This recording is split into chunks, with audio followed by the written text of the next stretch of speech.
I'm going to talk about business planning for startups, examining the business and marketing requirements.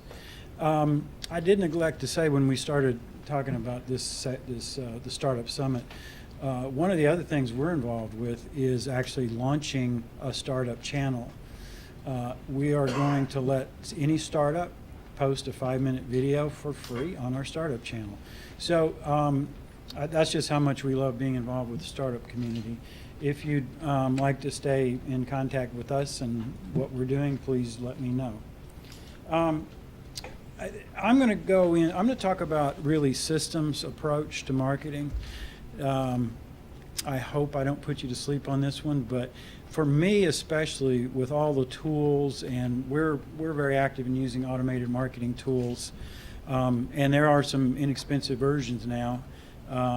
You can get Hatchbuck for $99 a month. So when you start looking at integrating these kinds of tools, you can get a lot of things happening all at once, and that's kind of a goal with an automated marketing system, is to have multiple conversations with multiple segments all happening at the same time. You automate it, and the nice thing about it, once you've automated it, you're always going to want to tweak it and improve it. But in our own website, I set up our automated marketing tools last summer and forgot about it. And I'm fixing to go back in, and we're going to be making a lot of new improvements. But you know, I can open up the dashboard, and I'm always shocked when suddenly, oh, there was somebody inside downloading content and doing all these things, and there's 20 engagement activities. And once you put the effort into that, then it's there, right? So. But it also sort of begs the question, because you're going from a world where focus was a campaign. Very last century, that's all you did. You did a campaign, you got the results. Did a campaign, you got the results. Very, very linear, right? Well, today I think we're increasingly getting to the point where if you're in charge of a marketing department, you need to start thinking more about building a system. So. Let me run through this, and hopefully maybe you'll get a few little insights about what that means. Oops, I didn't read that. So a business system is the structures and processes required to run an organization, built through the application of core strategies in alignment with the founding vision for the organization. Now that's very broad. That talks to the whole system, right? A mature business system will address a holistic set of items organized within a structural system or set of systems, and these items represent critical needs that an organization must address in order to be successful. I know that was a lot to take in. So I'm going to kind of step back and explain what that means as we go through the slides here. The value, though, just go to the value proposition of this approach right away. A system approach will give you the right questions to ask. So if you're thinking about, especially for a startup, you're starting a business, and if you're an engineer or a doctor, you haven't gone to business school, you're not naturally an entrepreneur, you got to build a startup that's going to turn into an enterprise company. Then you better know what questions you should be asking yourself. So the nice thing about a systems approach is it'll give you the right questions, but it's always up to you to provide good answers. Everything I'm talking about comes from or was inspired by Baldrige. How many people are familiar with that or ever heard about it? If you're not a performance management kind of person, that doesn't surprise me. But Baldrige was invented under the Commerce Department under Reagan, because they were very concerned about American manufacturing not being competitive. And boy, were they right. Okay, we kind of lost that battle. But they did a really smart thing. They invented an award, and they didn't want to tell businesses what to do. They were smart enough to know government shouldn't do that. But they said, we're going to give you this award, and we're going to have an assessment. And if you pass the assessment, you get the award. No limit on how many companies could win the award. It says, pass the assessment, you win the award. What is the assessment? It's the list of requirements that need to be addressed. And if you have good answers to the assessment, guess what? You're probably running a really good organization. So they created this, they put it out there, and right away, here's a list of award winners over the years, going back to 1988. You'll notice a long list of Fortune 500 companies. It's all the way up till 2014. They also have a separate division for the medical world, and hospitals use this a lot. They also have a separate award now for small businesses. Small business can apply as well. Now, in their own words, performance excellence, which is what the award is based on, is an integrated approach to organizational performance and performance management that results in the delivery of ever-improving value to customers and stakeholders, and improvement of overall organizational effectiveness and capabilities. What I would argue, whether you're the CEO of the whole organization or if you're the CMO, the head of your department, your organization that is a system unto itself, is that think about these as goals. If these are part of your ongoing goals, if you can achieve these things, and it's kind of addresses what you were talking about in the customer experience, always creating greater customer value, focusing on that. Well, if those are fundamental goals for you, then you're going to win this game. What happens is that a lot of people do it intuitively without having any set structure to it.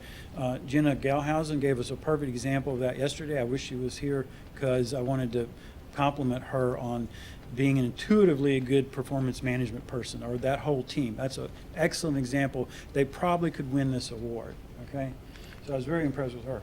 All right, performance criteria, they provide, as I said, a holistic system structure that ensures the critical items and issues get addressed in a meaningful way. And it also provides, and this is, if you're a startup, this is important, a path for growing a startup and into a mature organization, which is, if you're the CEO of a startup, and that should be your number one goal for all the way, for the next 10 years. And this is specifically this ugly, ugly diagram. It's ugly because it was produced by the Commerce Department, I'm sorry. Is jokingly called the Baldrige Burger. So those are the criteria. There are 7 criteria. You can read them there: leadership, strategic planning, customer focus, workforce focus, process management, and results. Number 4 on the bottom is all the analytics, knowledge management. It's considered the foundation for everything else that happens. On the top is the organizational profile, which addresses things in the environment, relationships, and the challenges. I actually co-authored a book on performance management, which actually we explain in the book everything you want to know about Baldrige criteria. My co-author sadly passed away a couple of years ago after losing a battle to cancer, and he was a great guy. I miss him a lot. But he was on the board of advisors for the University of Texas Center for Performance Excellence, which is one of about 32 institutions that administers the award nationally.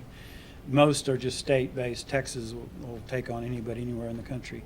It's run through UT. He was on the panel of judges as well. So he taught me Baldrige, and as soon as we co-authored the book, this is back in around 2009, 10, and I immediately started, well, I'm going to apply this, right? I'm a marketing guy. I'm going to go apply it. I ran into a brick wall because there's no intuitive language that you would expect as a marketing professional. It's not there, right? You can put it in there yourself, but I couldn't take the time to explain this to my clients first and then start using it. So I called him up. I'll never forget the day I called him up and said, Richard, this is not going to work for me. I think I'm going to have to write a separate criteria for marketing. And he said, great idea. I said, okay, I'm going to do it. And I did. And it actually, what we ended up doing was creating a whole separate system and just making it more intuitive. We actually put, let me get this thing going. So everything in the center that's highlighted and across the bottom, that's right straight out of Baldrige. But we added the others pieces: marketing system, sales system, communication system, financial system, just to make it really, really obvious, without having to think about it, and make it totally intuitive. The part that I really cared about was the marketing and sales system more than anything else, right? So we created our own criteria for this. We added product focus and customer service focus, because in startups, the product is really, development R&R is such an important deal, and customer service may or may not be. But otherwise, it worked, right? So I'm happy. I can use it and go as much as I want to. What I'm going to do now is I'm going to run you through a graphic that describes the key concepts. Again, it's very, very intuitive and really very simple to understand. The graphic kind of shows the key things you need to be thinking about, highlights a couple of key concepts. Once you've seen this graphic, I mean, you're good to go. You basically, like any system, whether it's entire organization or just a marketing system, this approach will help you do a better job of building a better system, bottom line. All right, so we start with vision, values, and mission, which is typical for any organization. I'll put the customers over there on the right. And then right out of the gate, remember, from a startup's point of view, or let's say you're building a marketing system and you're just starting to do that, well, you're going to clearly have certain desired results you want to achieve based on your mission. But you're going to have to sit down as the CEO or the CMO and define what are your goals overall. What are your overall goals? And you have to do that, quarterly, annually. And then immediately you got to go, okay, we got to have some action plans. How do we do that, right? Old school, it was like the action plans were a campaign. So it was easy. I do a campaign. Okay, I'm done. I do another campaign. But for marketing, it's like, oh, no, I want to get more complicated. So I need more complicated action plans, right, to build a system. What you want to do with the action plans is make sure that you've defined very clear outputs, right, so that you can measure the results. And that's key. Okay, so you want some good output metrics. And in between, you have to build everything to make it happen. You have to define the requirements. You got to get the resources in place, build the processes, hire the work units. If you're talking about customers and the company as a whole, the output are the products and services. By the way, this applies to your agency or marketing company the same way it would to any other company. There's a trick here, or a trap rather, that a lot of people get caught up in. And there's a distinction you need to make between the process metrics and the outcome metrics. So what you'll have is goals. And if you're the CEO, you think, bottom line, show me the money, right? We're the big picture. Increase the customer base. I want to improve market share. I want to grow revenue. So if you're the marketing director or CMO, you're reporting to the CEO, that's where he's going to hold you accountable every year, And if you're an agency, if you're acting as a CMO, as an agency, Chevy, then yeah, your client's going to be holding you accountable in the same way with those big goals. What we're used to talking about in marketing all the time are the process metrics: impressions, click-throughs, eyeballs, households. We can drown in process metrics, but those are not really relating directly to the goals very well. So what we really want is distinguish what are those output metrics. And what I recommend you focus on for output metrics are the things I talked about yesterday, those classic, the loop conversions. So how many captured leads, how many marketing qualified leads, how many people are sales qualified, and eventually how many people will become customers, right? These are things that you talk about to your CEO, and you're going to make him happy, right? He's going like, okay, show me those metrics, show our growth based on that. This is how you can justify your existence as a CMO and guarantee a job for life. Also guarantee raises and bonuses, increased revenues from the clients. So bottom line here, if you can connect the dots, I'm not suggesting, don't talk about process metrics. You need to. But, connect the dots from the process metrics to something, these meaningful loop conversions. And suddenly the people that don't understand marketing that need to understand what we're doing will get it, right? And they'll appreciate you a lot more. Again, so things like captured leads, sales qualified leads, closed deals. You can come up with others, new customers. Lots of ways to come up with those kind of goals. So putting it all together, when you get the output metrics, then what you want to do is go back and compare that to your overall goals, just to confirm that this makes sense, right?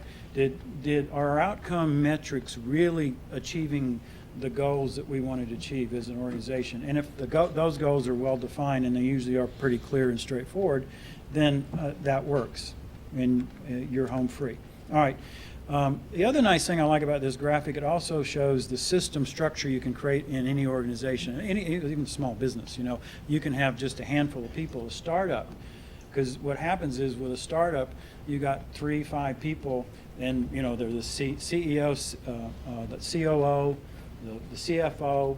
They got a PhD or an MD or whatever, but it's a small team. It always starts with 5 or 6 people, right? And that's okay. But then as they grow the organization, that has to get a lot bigger. So if you look at the graph, this same graph, the top half, we did it right. Oops, I jumped around. Here we go. Okay, the top half is actually the leadership system. And again, when you, as a startup, you're having to wear lots of hats and do a lot of that stuff yourself. The bottom half is the work system. So as, remember in Baldridge, that's actually one of the criteria. But where they overlap is the mid-management place. So one of the goals as a startup is to, quit micromanaging all the front-end workload, but also quit running that mid-level management piece. Bring somebody in so you're not having to do the action plans. Ideally, you want to get in a position where all you're doing is the strategic thinking and planning, or working with consultants that are helping you do that, and supervising everything below that point. If you want to get past $10 million, and that's the only way to do it, really. If you want to go to hundreds of employees, if you don't have some kind of a system in place to make that work, it's going to be tough. All right, now that brings me to my list of ultimate management requirements. Again, I hope I don't put you to sleep. This can get really kind of dry. But I've used all the language and the words and the graph to give you the concept, so this makes sense. If I'd started with this, I would have put you to sleep, and you go, what is he talking about? If you still have questions, I'll be around all week, so you can ask me about it. But I think you'll get this pretty quickly now that I've given you that groundwork, right? So number one, again, imagine you're the CEO of this organization, startup or otherwise. So clear thinking grounded in real world facts. I guarantee every successful business owner I ever met, that's in their DNA, okay? That's absolutely essential. Number two, innovative approaches to developing action plans designed to fulfill specific strategies. We talk all the time about innovative products, right? I got the classic all-time right here iPhone, right? Incredible innovation in this, but successful companies innovate internally, their processes. And Baldridge distinguishes between continuous improvement and breakthrough improvement. So breakthrough improvement might be something like integrating an automated marketing system or some other set of tools, doing something significant that changes the game, right? So if you're growing like Jenny did from, bringing internally, growing a 30-member internal organization, that's a whole bunch of breakthrough changes right there. All right, next is the disciplined implementation of your action plans. Startups stumble there all the time. They get that far, and then oh, we don't know how to implement it, right? That just requires discipline and putting somebody accountable for the outcome. Careful selection of appropriate measurements of anticipated outcomes. Already talked about that. That's just absolutely key. Define that right and you're going to be good to go. Methodical collection of measurement data, right? If you don't measure it, you can't manage it. But just don't overlook the outcome metrics and just brag on the performance metrics. By the way, the performance metrics are outcome metrics for who? The media companies, right? So when you're buying media, don't let them trick you into thinking those are your outcome metrics. No, it's their outcome metrics. You're going to get 100 views or 100 households or 10 billion clicks, whatever it is. So as a marketing person, you go, hey, I got 10 billion clicks, I'm done. And the marketing media guy is going, yeah, good job, you're done. And you had no new business, and you haven't figured out why, right? Okay, also, insightful analysis of the results. Baldridge talks about this all the time. What are the lessons learned, right? So that's actually a whole part of their process is you collect the data, you analyze the data, you define the lessons. You actually sit down as a group or whoever and you go, okay, this is what we learned. And then the key step, next step is integration. Take those lessons and then plug them in so the next time the system works better. It's always improving. Now, I've gone through all of that. If I had a startup here right in front of me, and I'm thinking of the startups that I run into at Rice Alliance, they all do the same thing. They work for 6 months to have a 5-minute pitch, right? They're asking for $100,000. They do their 5-minute pitch, and in that 5-minute pitch, they have a 10-second go-to-market strategy. And that's it, right? And they're not marketing people, they're not business people, they're waiting for some consultant to come along and educate them. And what I would say to them is, look, this is your life, right? You start what I call the dream stage, which is fun. I got a great idea, I'm going to change the world. Then you got to do the hard work of product research, product development. And at this point, you better be looking for strategic partners as well. You were touching on this, those strategic relationships for building community.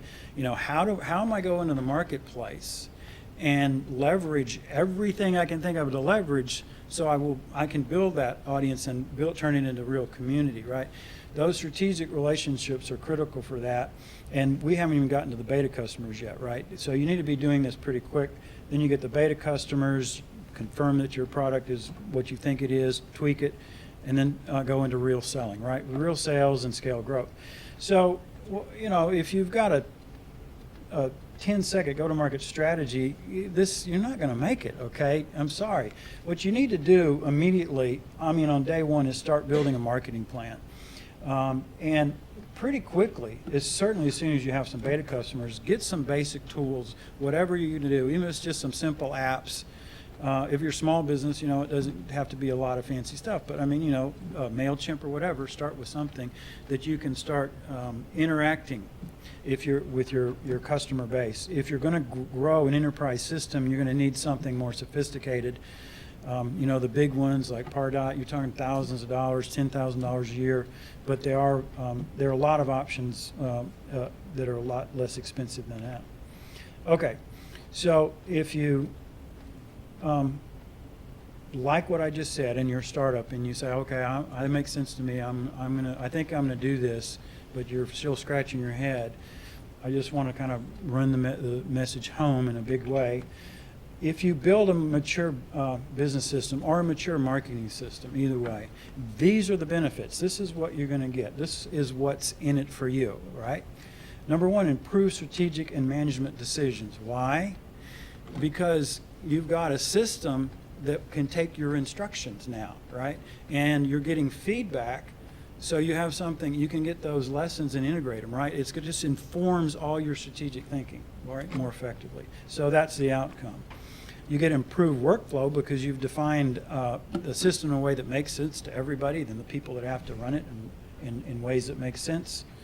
It gives you enhanced individual and organizational performance because you've defined the outcomes in a meaningful way. Imagine that, okay, you've seen this experience all the time, right? I'm getting 10,000 clicks a month. Why am I getting fired? Because the company's not growing. You know, there's no revenue over here, right? So if you do this well, guess what? Everybody's going to be happy because they're being held accountable in a meaningful way. And that will motivate them more than the biggest motivational speech on the planet. You know, if they're achieving the results you really want, they know they're going to be getting bonuses. So that's how you keep everybody happy. You also get higher levels of workforce and customer engagement, in large part because everybody's happy. They're achieving real results and getting rewarded for it. You also get just overall greater organizational success for all of those reasons. And a big, really important one is improved long-term sustainability. If you own your own business, that, you know, it's intuitive, right? You don't build a business and hope you make a lot of money for a couple years to see it go away, right? You want to build a business that you can either sell or pass on to your children, and it's no different even if you're building a huge enterprise organization. You want to be around 10 years and longer. And I mean, GM is a perfect case, you know, in point, right? You know, they got blindsided, and it wasn't for the government, they wouldn't even be here anymore, right? So by the way, they've embraced Baldrige too, right? So kind of a fix for them. Just a few more and we'll wrap it up. It also results in more creative product development, better aligned with market needs and direction. So, you know, if you're a marketing person and you're working with a technology company, don't be shy about jumping into this area. You can provide a lot of savvy advice. They don't know. Unless they got Steve Jobs on staff, you may be twice as smart as they are about product development, and they don't know it. Engineers build complicated things. This is the first phone I ever bought that was easy to use. I didn't have to read the instruction book, which I never read anyway. It's also the first phone, when I used to have Android, the first phone I ever bought that I didn't have to ask my, at the time, 8-year-old son to teach me how to work it, right? And that's just being smart about product development. I promise you, people with marketing experience with multiple clients working with multiple products, you are a priceless resource for a technology company full of engineers that think that their, you know, big boxy solution is going to be the perfect thing for the market. They're constantly fooling themselves about on that one. Also, higher levels of harmony in processes and outcomes because everything just works better. Better risk management, which is a neat one. It's kind of hidden in there, but it's a powerful one. Improved market analysis, I think that one's pretty obvious. Enhanced stakeholder relationships everywhere because you, with a good mature system, you're listening not only to your community, but to everybody, investors, employees. What I like about this is employees are valued, I like to say not quite as much as the customers, because the customer's kind of in charge, but employees are recognized as being a critical piece of the system. If they're not happy, you got problems, right? So that solves a whole lot of problems. We actually have a guide. It's the Axix Marketing and Sales Guide that lays out the requirements. It's free if you want it. The specific system requirements are in this. I couldn't possibly cover it in a 20-minute presentation, but just email me. I'll send it to you for free. And we also teach the course. So this approach is fundamental to our course, Fundamentals of Marketing for Entrepreneurs. And we also are now teaching it as a version to startups, where we're focusing in specifically on the kind of issues that I've been talking about today, which are a little bit different from some of the challenges small businesses do.